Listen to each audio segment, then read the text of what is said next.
চামড়ার আড়তগুলোতে চলছে সংগ্রহের কার্যক্রম। এরই মধ্যে সব প্রস্তুতি শেষ করেছেন ব্যবসায়ীরা। কাঙ্ক্ষিত দাম পাওয়ার আশা করছেন তারা। এ বিষয়ে আরো জানাতে বগুড়া ও নাটোর থেকে যোগ দিয়েছেন সহকর্মীরা। শুরুতেই চলে যাচ্ছে বগুড়ায়, সেখান থেকে যোগ দিয়েছেন সহকর্মী হাসিবুর রহমান। হাসিবুর, বলবেন যে এবার তো কাঁচা চামড়া রপ্তানির অনুমতি রয়েছে, ব্যবসায়ীরা সেজন্য প্রস্তুত কিনা? বান্ডেল থাকলে প্রতি সেনমানিতে টাকা বাঁচবে।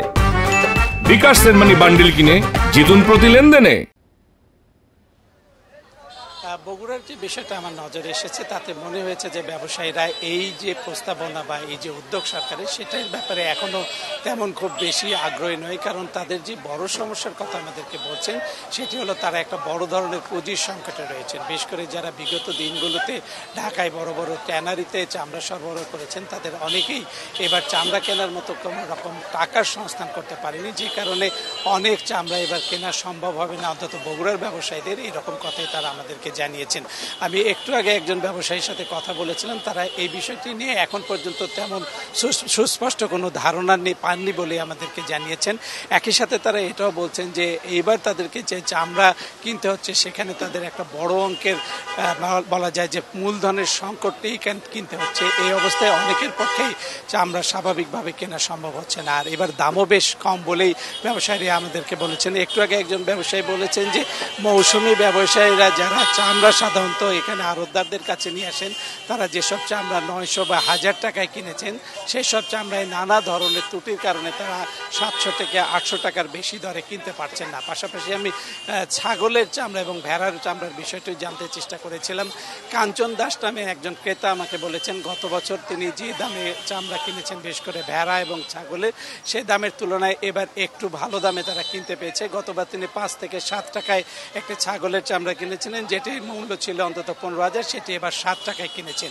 সব মিলিয়ে এবার বগুড়ায় অন্তত 20% মতো চামড়ার সংগ্রহ কম হবে এমনই আশঙ্কার কথা জানিয়েছেন ব্যবসায়ীরা। হাসিবুর, সাথে থাকুন। এবার চলে যাচ্ছে নাটোরে, সেখান থেকে যোগ দিয়েছেন সহকর্মী বাপ্পি লাহিড়ী। বাপ্পি, নির্ধারিত দামে কি চামড়া বিক্রি হচ্ছে কিনা?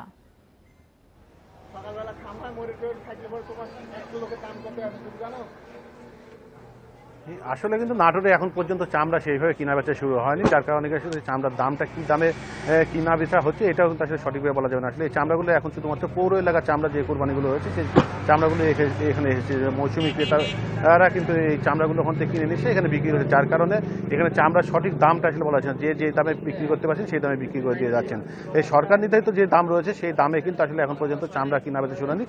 এই চামড়াটা যখন অন্যান্য উপজেলা থেকে বা বিভিন্ন গ্রামাঞ্চল থেকে যে চামড়াগুলো আসবে তখন কিন্তু আসলে মূল যে ব্যবসায়ী চামড়া ব্যবসায়ী তারা যে কিনে নিয়ে এখানে আসবেন তখন কিন্তু আসলে চামড়ার দামটা সেই সরকার নির্ধারিত দামের সাথে তারতম্য হবে কিনা সেটা বলা যাবে। তো এখন পর্যন্ত যে দামে বিক্রি করছেন আমরা দেখেছি যে বড় গরু যে চামড়া আছে সেই চামড়া গরু কিন্তু সর্বোচ্চ 1000 টাকা পিস হিসাবে আমরা এখানকার ব্যবসায়ীদেরকে কিনতে দেখেছি। আর যে খাসি বা ছাগলের চামড়া রয়েছে সেই চামড়াগুলো আসলে 10 টাকা থেকে কিন্তু 15 টাকা 20 টাকা কিন্তু চামড়া আছে।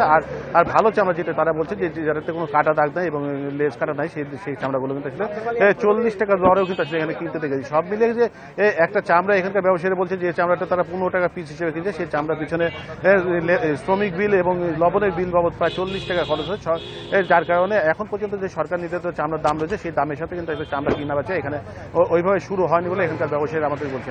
আর আমি এখানকার যে চামড়া ব্যবসায়ী গ্রুপের সভাপতি রয়েছিল তার সাথে কথা বলেছি, তিনি আমাকে বলছে যে আমরা প্রতি বছরের ন্যায় কিন্তু এবার আসলে তাদের যে আশা যে পরিমাণ চামড়া তারা ট্যানারিতে প্রেরণ করেন সেই একই পরিমাণ চামড়া তারা ট্যানারিতে প্রেরণ করতে পারবেন বলে এখানকার ব্যবসায়ীদের আশা করছেন। চামড়া সংগ্রহের কার্যক্রম নিয়ে বগুড়া ও নাটোর থেকে জানাচ্ছিলেন সহকর্মীরা।